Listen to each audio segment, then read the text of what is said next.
got the job, no. Look, it was like this. I saw this script. At that time, there were like maybe 4 auditions a day in a big pilot season, and you'd pack your car with changes of clothes and go from one studio to another. It was a very busy time, and this script comes along, and I go, wait a minute, this is a mistake. This is for a man.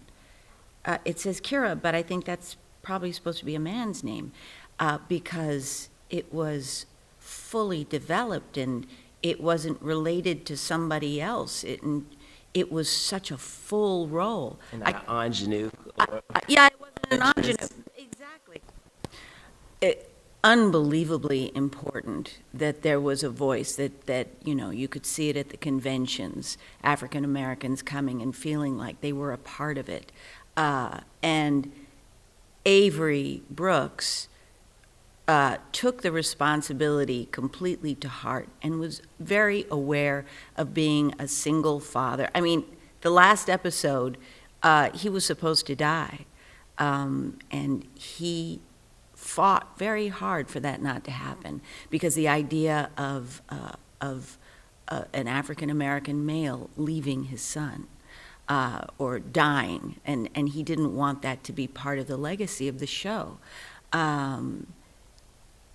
He fought those battles in small ways and big ways throughout the 7 years, and gave a voice to a lot of people.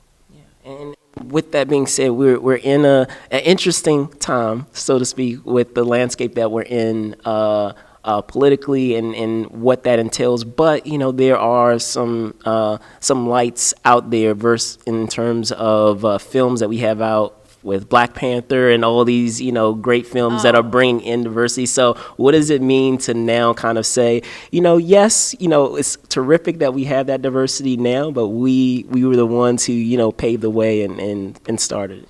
There are always shoulders that we stand on, and I'm proud that our show is one of those pairs of shoulders to bring out things like it's amazing. And what's also amazing is that because of Netflix, because the show's still out there, I've seen it again, and it stands up. Mm-hmm. It actually stands up in what's going on. And back then, we were kind of the odd man out. It was, this is you're following a storyline throughout 7 years. They're not standalones. Not everybody's getting along. Not sure that we can handle this. It's exactly what we look for now in shows. We want to be able to binge watch. It's like made for now, 25 years later. All right, awesome. And lastly, you were talking about before with management and them giving you the advice to not be a part of the show, to not do science fiction. Outside of Star Trek and coming to cons, what have you, can you talk a bit about some other things that you're currently are working on now? Well, I left Star Trek and I did a Broadway show, right. And then I did another series which shot in New Mexico, which led to a whole other life that I didn't expect to have, where I ran a bakery.